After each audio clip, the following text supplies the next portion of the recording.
I'm sitting in a coffee shop in Angeles City right now, staring at my bank statement. Zero. After 4 years of living in the Philippines, after everything I invested, I'm looking at zero.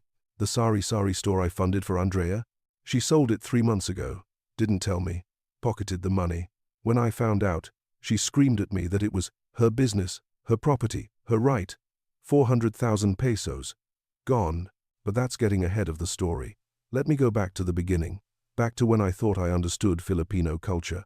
Back to when I believed helping family was sacred, beautiful, the right thing to do.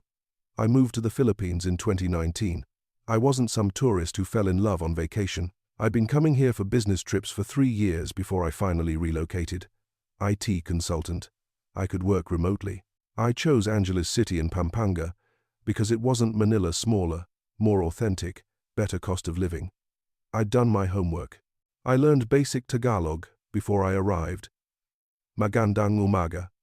Salamat. Kamusta ka? I studied Filipino customs online. I read about close family ties, respect for elders, the importance of community. I was fascinated by it. American culture felt cold to me after my divorce. Individualistic. Everyone for themselves. Filipino culture seemed warmer. Connected. I met Andrea at a coffee shop, ironically, the same one I'm sitting in now. She worked there as a barista, 30 years old, beautiful, smart, spoke excellent English. We started talking. She was curious about America. I was curious about her life here. It felt natural. On our third date, she invited me to her family's house in Barangay Santo Rosario. I was nervous. Meeting the family felt significant. She laughed at me. In the Philippines, family is everything. If you want to know me, you need to know them. The house was small.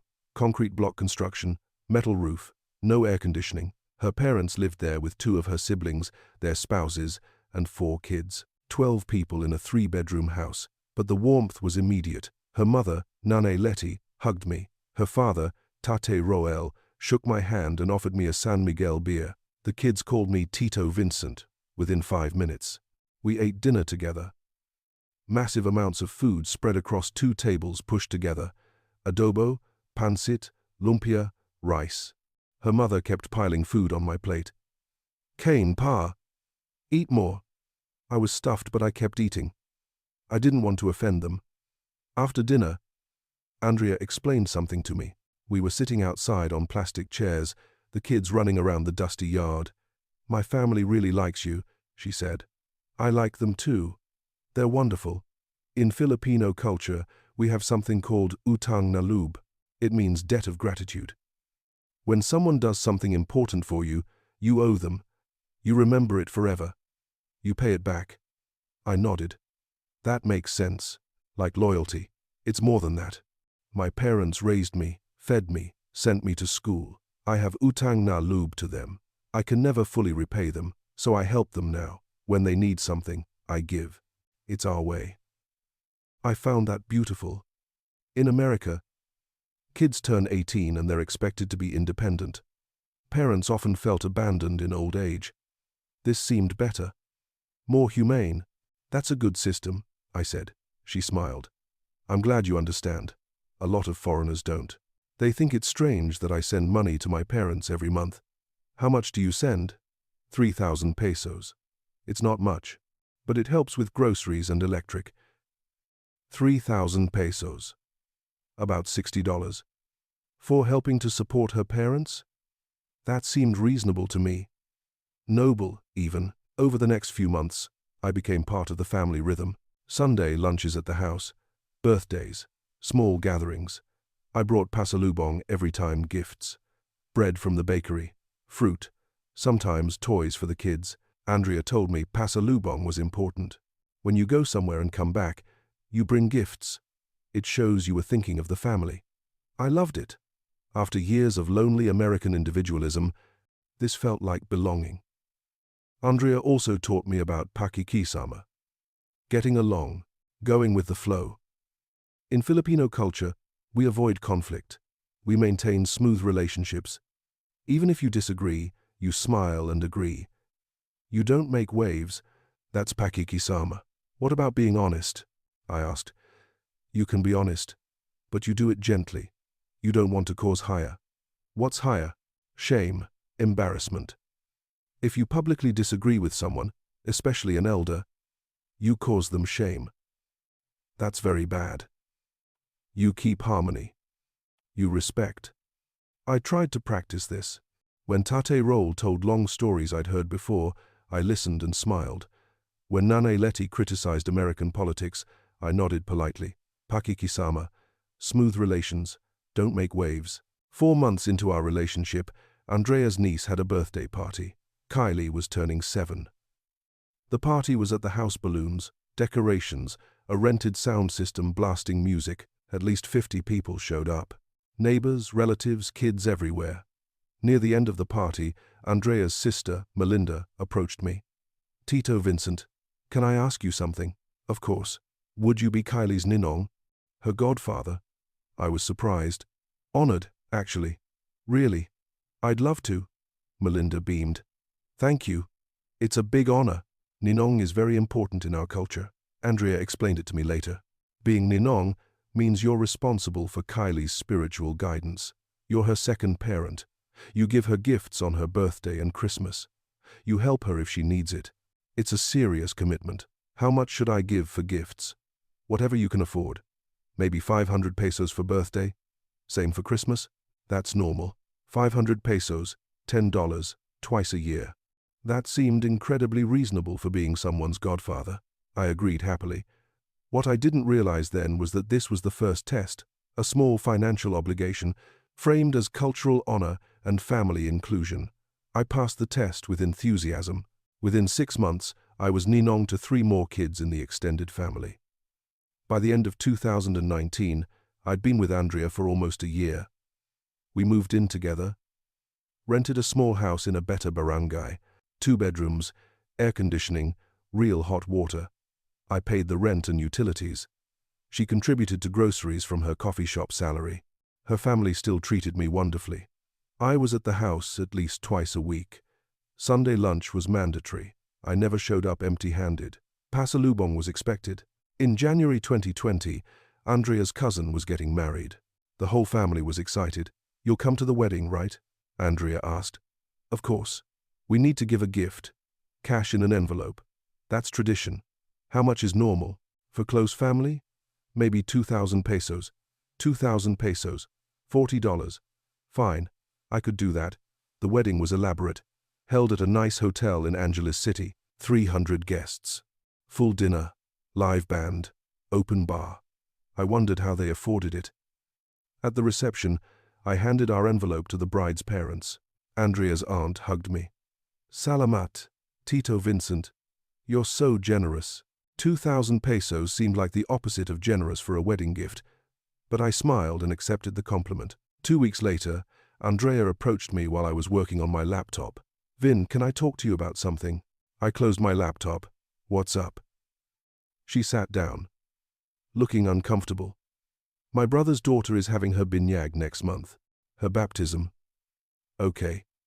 They want to ask you to be ninong, the godfather. Another one? I already had 4 godchildren. I know, but it would really mean a lot to my brother. He looks up to you. How do you say no to that? I was being honored. Included, trusted. Sure. I'd be happy to. She smiled with relief. There's one thing, though. As ninong, you're expected to help with the expenses. That was new information. What expenses? The church fee. The reception food. Decorations. It's tradition. The ninong provides. How much are we talking? Maybe 15,000 pesos? My brother doesn't have a lot of money. He was hoping you could help. 15,000 pesos, $300, for a baptism reception. I hesitated. That seemed like a lot. But Andrea was looking at me with hopeful eyes. Her brother was struggling. This was culture. This was family. This was utang na loob. I was in their family now. I owed them support. Okay, I said. I'll help. She hugged me. You're so good to my family. They're so lucky to have you. The baptism was expensive. I paid for the church fee, the lechon, a whole roasted pig, the decorations, the cake, and the food for 60 guests. Total cost, 18,000 pesos, not 15. When I mentioned the difference, Andrea said, "Prices went up." Sorry, I didn't know. I let it go. $360. It was a lot. But it was a one-time thing. Right? In March 2020, COVID hit. Lockdowns. Everything closed. Andrea lost her coffee shop job. I was fine, I worked remotely anyway, but her family struggled. Her father did construction work. No work during lockdown. Her mother sold street food. No customers during lockdown. Andrea came to me, crying, "My family has no money for food. The kids are hungry. Can you help? Please." What was I supposed to say? Let the kids starve. I started sending money to her family. 5,000 pesos a week for groceries and basic needs, 20,000 pesos a month, $400 a month. Just until the lockdown ends, Andrea promised. Then they'll be fine. The lockdown lasted 5 months. I spent 100,000 pesos supporting her family through COVID. $2,000. I didn't mind at first. It was a crisis. Family helps family. That's culture. But even after lockdown ended, the requests didn't stop. They slowed down, but they didn't stop. In November 2020, another wedding, Andrea's other cousin. Same expectation cash gift. 3,000 pesos this time because we were closer to this cousin. In December, Christmas. Andrea explained about Aguinaldo Christmas gifts for godchildren. You're ninong to 8 kids now. You should give each of them something. How much? 1,000 pesos each is normal. 8,000 pesos for Christmas. $160. Then there were gifts for her parents, her siblings, their kids. It's your first Christmas with the family. You should give generously. Show your respect. I spent 30,000 pesos on Christmas gifts that year. $600. And I was starting to notice something. The financial requests always came with cultural framing. It was never just, "Can you give us money?" It was always, "In Filipino culture," or "It's tradition," or "This is how we show respect." Every obligation was wrapped in culture, and every time I questioned it, even gently, I was made to feel like I didn't understand, like I was being disrespectful. Andrea's mother said it to me once. During a Sunday lunch, I'd mentioned that money was getting tight. "But Vincent, you're doing well. You have a good job. In our culture, when someone is blessed, they share with family. That's bayanihan, community support. We all help each other." I nodded. I didn't want to cause hire, didn't want to embarrass her, didn't want to violate pakikisama, so I kept giving. By the end of 2020, I calculated I'd spent 215,000 pesos on Andrea's family. Over $4,000. In 1 year, 2021, started with another expectation. I didn't see coming. Andrea's niece, Kylie, my first goddaughter, was turning 9. Normal birthday party, I assumed. 500 peso gift like always. But Andrea told me, "The family is hoping you'll sponsor the party." Sponsor?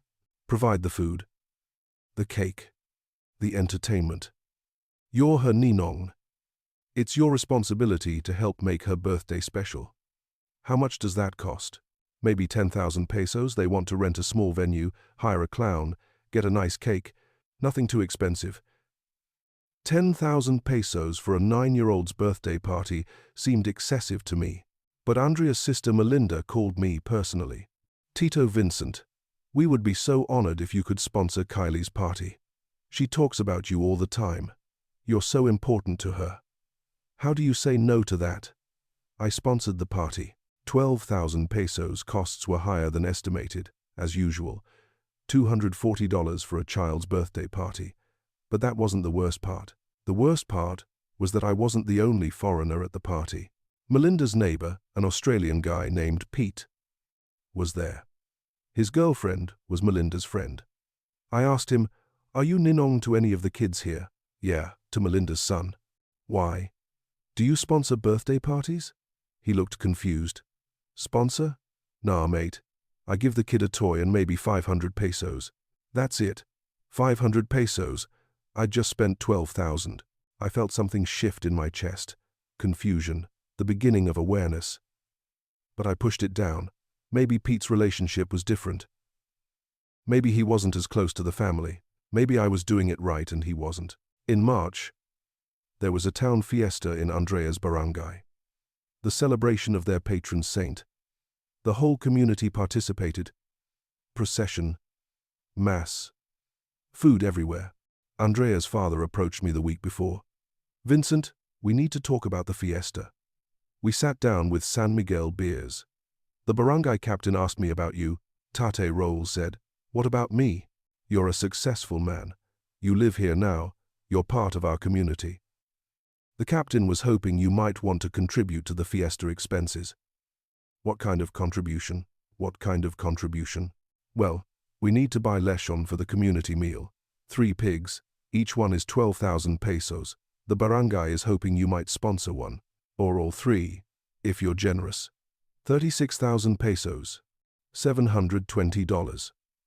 For a town party." "That's a lot of money," I said.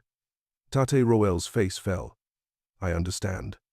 I told the captain you might not be comfortable. Some foreigners don't understand our ways." He paused. "But in our culture, when you live in a community, you support it. That's bayanihan. That's how we show respect. The whole barangay will see your generosity. Or," he didn't finish the sentence, "or they'll see my refusal. Or they'll think I'm cheap. Or I'll embarrass Andrea's family." The guilt was immediate and crushing. "I'll sponsor 1 pig," I said. "Only 1?" He looked disappointed. I felt like the bad guy. "I'll sponsor 2. His face lit up. "The community will be so grateful. You're a good man, Vincent." 24,000 pesos, $480. For pigs I wouldn't even eat most of because 300 people would be eating them. At the fiesta, the barangay captain announced my contribution over the loudspeaker. "We thank our special guest, Vincent from America, for his generous sponsorship of our lechon today." Everyone clapped. People I didn't know came up to shake my hand, thank me, welcome me to the community. I should have felt good, accepted, appreciated. Instead, I felt used. But I couldn't say that. That would be ungrateful, disrespectful, un-Filipino. The pattern continued. Every month brought a new cultural obligation. Andrea's cousin's graduation gift required, her uncle's birthday contribution expected, a neighbor's wake donation necessary, and every time I hesitated, every time I asked if it was really necessary, I got the same responses. "It's our culture. This is how we do things here. You don't understand because you're American. If you love me, you'll respect my family's traditions." The guilt was weaponized. Perfectly, effectively. In June, Andrea came to me with a big request.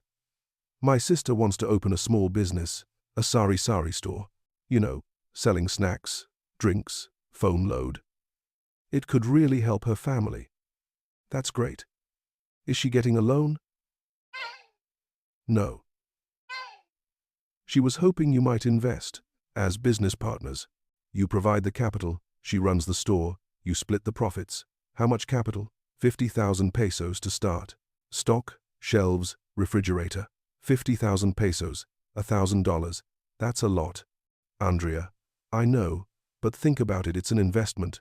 You'll get returns, and you'll be helping my sister escape poverty. Isn't that worth it? She was crying now. My family has nothing. You have so much. In our culture, those who are blessed help those who are struggling. Please, Vincent, please help her. The guilt crushed me. I had money. She was right. Her sister had 3 kids and a husband who drove a tricycle for a living. They struggled. And it was an investment, right? I'd get returns. I gave Melinda the 50,000 pesos. The Sari-Sari store opened. It did okay, but I never saw any profit sharing. When I asked Melinda about it 3 months later, she looked confused. Profit? The store barely makes enough to restock. Maybe next year. I'd given 50,000 pesos. I was a partner, but I'd never seen a single peso back. When I mentioned this to Andrea, she got angry. You're so focused on money. My sister is feeding her family with that store. Isn't that enough? Or do you only care about profit? I felt like the asshole. Again. By mid-2021, I was tracking my expenses. I had to. My savings were dropping fast. I created a spreadsheet. Every peso I'd given to Andrea's family since we met. The numbers were horrifying. Cultural obligations 2019 to 2021, monthly family support during COVID, 100,000, 4 baptisms sponsored, B 60,000, 7 weddings attended, gifts, 18,000 Christmas gifts, 2020 and 2021, to 55,000 birthday parties, sponsored, 25,000, town fiesta lechon, 24,000, graduation gifts, 12,000 wake donations, 8,000, Melinda's Sari-Sari store investment, 50,000, miscellaneous pasalubong, family emergencies, 35,000 total, 407,000 pesos, over $8,000 in less than 3 years. And that didn't include the rent I paid for our house, the groceries, the utilities, the dates, the trips. I was spending more on Andrea's family than on myself, and I was 9 on to 11 children now. Every month, someone had a birthday. Every few months, a baptism, graduation, or wedding. The obligations never ended. They only grew. I tried to talk to Andrea about it. Babe, we need to set some boundaries with your family. I can't keep funding every event. Her face went cold. Boundaries? They're not asking for luxuries. They're asking for basic help. Food. Celebrations. You want me to tell my family no? I'm not saying no to everything. I'm saying we need to be selective. I can't sponsor every birthday party. I can't give gifts to every single person. In Filipino culture, family comes first. You knew this when we got together. If you can't accept that, maybe we're not compatible. That threat hung in the air. Leave her or keep paying. I chose to keep paying. I loved her. I didn't want to lose her. But the resentment was building. In September 2021, Andrea came to me with her own business idea. I want to open my own Sari-Sari store, just for us. My sister's store is doing well. We could do even better. Your sister's store barely breaks even. She told me that. Because she doesn't know how to run it properly. I'll do better. I worked in customer service. I know how to manage money. How much would it cost? Bigger than my sister's. Better location. Maybe 150,000 pesos. 150,000 pesos. $3,000. For a Sari-Sari store in a barangay. That's too much, Andrea. I don't have that kind of money lying around.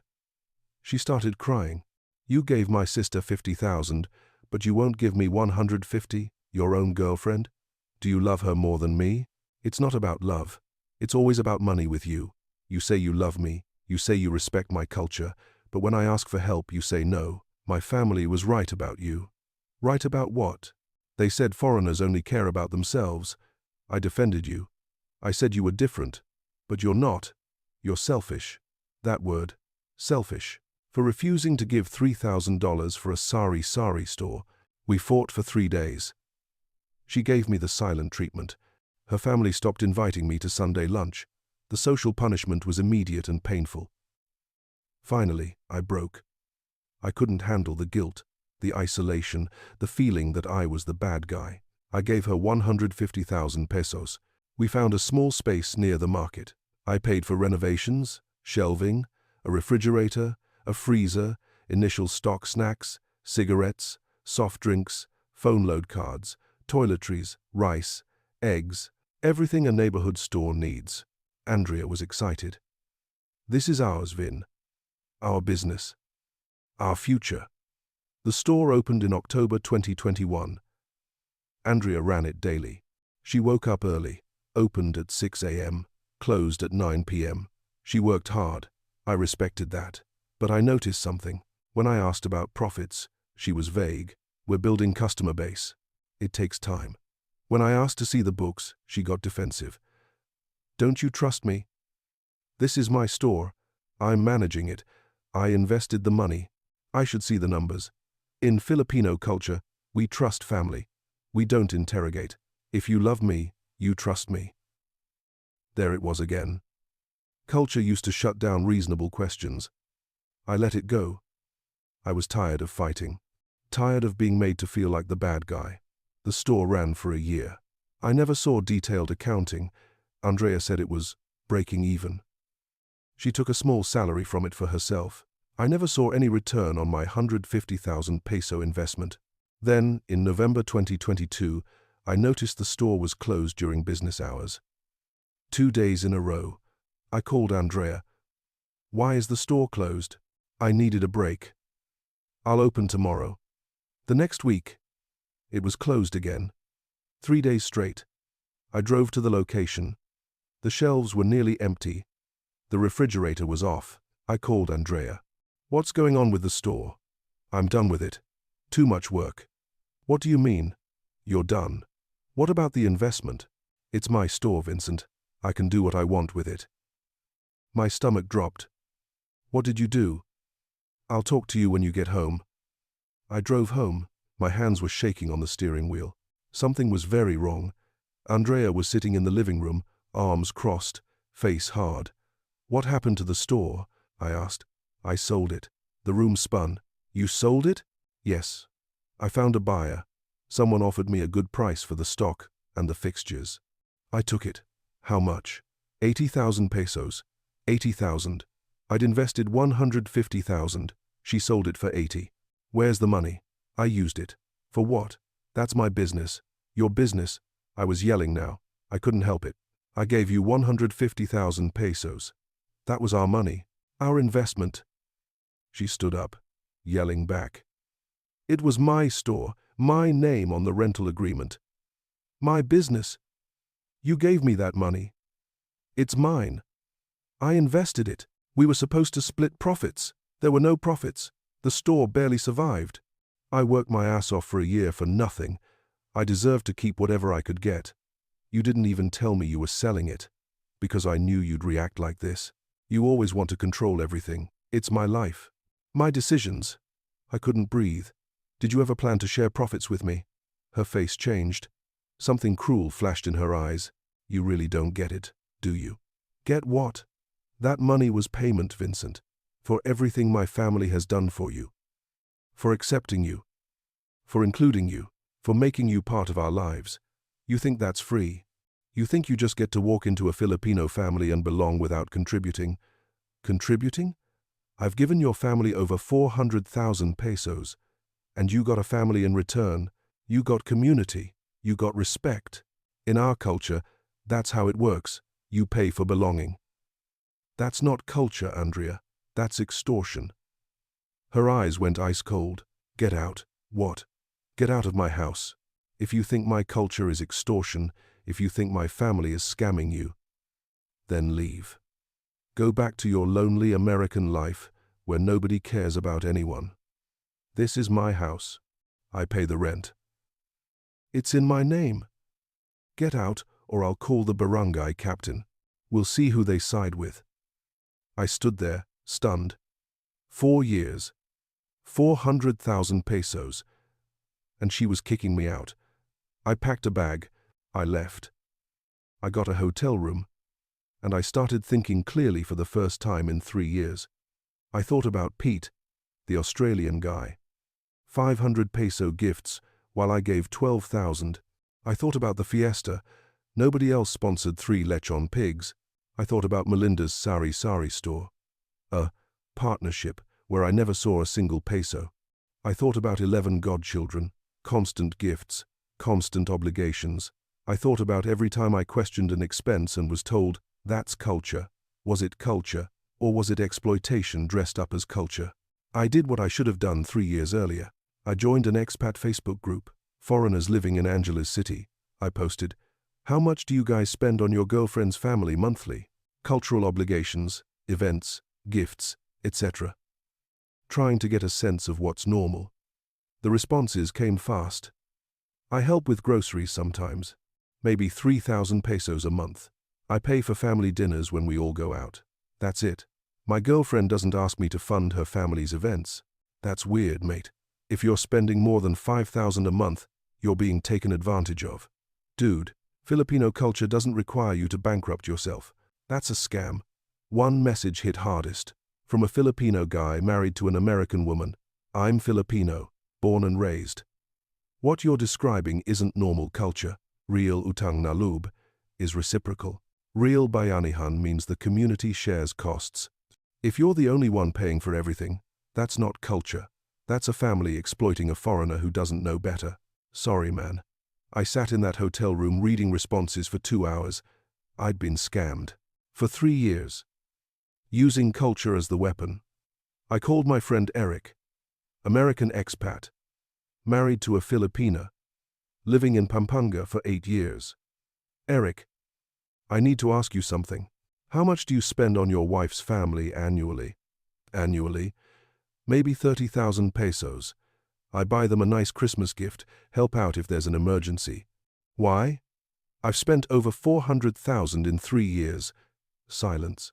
Vincent, what the hell have you been paying for? I told him everything. The baptisms, the weddings, the birthday parties, the fiesta, the Sari-Sari stores. Jesus Christ, Vincent. You got played. They said it was culture. It's not. My wife's family has never asked me to sponsor events. I'm ninong to 2 kids. I give them small gifts. That's it. 400,000 pesos? Man, you were their ATM. They made me feel guilty every time I questioned it. That's the game. They use hire against you. They make you feel like saying no is disrespectful. It's emotional manipulation. Good Filipinos don't do this. Exploitative families do. Andrea sold the Sari-Sari store I funded. Kept the money. Of course she did. Did you have any legal paperwork? No. She said it was her store. Then legally, it was. You just gave her 150,000 pesos. Free money. I felt sick. Eric continued. Look, Filipino culture is beautiful. Real family bonds, real community support, real hospitality. But what you experienced wasn't that. You experienced a family that saw a foreigner with money and bled him dry using culture as the excuse. I'm sorry, man, but you need to walk away. I spent the next week talking to other expats. Every single one told me the same thing. I'd been exploited. I'd talked to Filipino friends too. People I'd met through work, the gym, the coffee shop. I was afraid they'd defend Andrea's family. They didn't. One woman, Carla, was blunt. Vincent, I'm Filipina, born here, raised here. What they did to you is shameful. They saw a kind foreigner who wanted to fit in, and they used that against you. That's not culture, that's greed. Another friend, Jun, said, I'm ninong to 6 kids. You know how much I spend on them yearly? 3,000 pesos total. Small gifts. That's normal. You spending 45,000 on birthday parties? That's insane. They scammed you. The realization was complete. Painful. Humiliating. I'd been a fool. A guilty, desperate to belong fool, and they'd used my respect for their culture to rob me. I'm still in the Philippines, Angela's city, but I'm not with Andrea anymore. After I moved out, she called me twice, not to apologize, to ask for money. The rent is due. You usually pay it. I said no. She got angry. After everything we've been through? You're just going to abandon me? You sold my investment and kept the money. We're done. She hung up. I heard through mutual friends that she's dating another foreigner now. An Australian guy. I wonder how long before he's funding birthday parties and Sari-Sari stores. Financially, I'm recovering. Slowly. I stopped all payments to her family immediately. I ignored the guilt trip messages from her mother and sister. We thought you were family. You're abandoning us. We're disappointed in you. I blocked them all. I'm rebuilding my savings. It'll take 2 years to recover what I lost. But I'm doing it.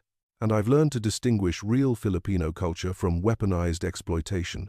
Families genuinely helping each other, reciprocally, community members, sharing costs for events, godparents giving small, meaningful gifts. Hospitality that doesn't come with a price tag. Respect for elders that doesn't equal financial obligation. Utang na loob that goes both ways, gratitude and support.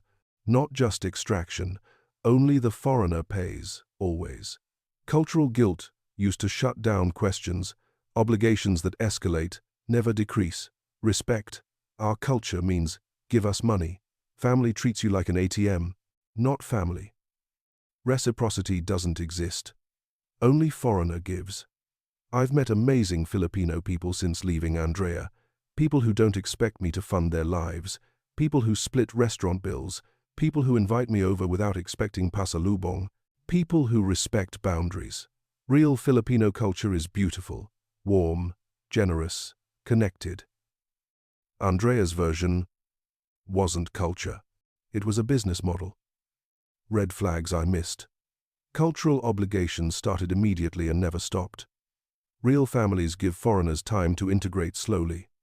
Exploitative families put you to work immediately. I was always paying significantly more than Filipino family members. At the fiesta, I sponsored 2 lechon pigs. Her wealthy uncle, who actually lives in the barangay, contributed nothing. Culture was only invoked when money was needed. Every financial request came with, "in our culture." But cultural respect was never mentioned when I did something generous without being asked.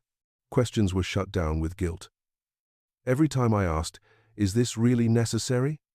I was accused of not understanding or not respecting culture. Other expats with Filipino partners weren't experiencing this. I should have compared notes earlier. Every foreigner I know spends a fraction of what I spent. Honest Filipinos told me it was excessive. When I finally asked Filipino friends, they were shocked. That's not normal even for us. The obligations escalated instead of decreasing. Real family integration means you eventually give less as the new person novelty wears off. Mine only increased. There was never any reciprocity. I gave constantly. They never gave back. Not even gratitude after a while, only more requests. My warning to other foreigners. If your Filipino girlfriend or her family uses our culture every time they ask for money, be very careful. Real culture doesn't require you to bankrupt yourself. Real culture doesn't shut down reasonable questions with guilt. Real culture doesn't treat you differently than Filipino family members. Real culture is reciprocal. You give, they give back. If you're the only one giving, if cultural obligations are endless, if you feel guilty every time you say no, if your expenses are wildly higher than other expats with Filipino partners, you're not experiencing culture, you're being exploited. I respect Filipino culture now more than ever, because I've seen the real version. The families who include foreigners without expecting payment, the communities where foreigners and Filipinos contribute equally, the godparent relationships that are about love, not money. Andrea's family didn't represent Filipino culture. They represented greed, disguised as culture. And I was too guilty, too eager to belong, too afraid of being called disrespectful to see it. Don't be me. Ask questions. Set boundaries. Compare your experience with other expats. And if someone tells you that questioning financial obligations means you don't respect their culture, that's your red flag right there. Real culture welcomes respectful questions. Real culture doesn't punish boundaries. Exploitation hides behind shame and guilt. 4 years, 400,000 pesos. One Sari-Sari store sold behind my back. I learned the difference the hard way. You don't have to.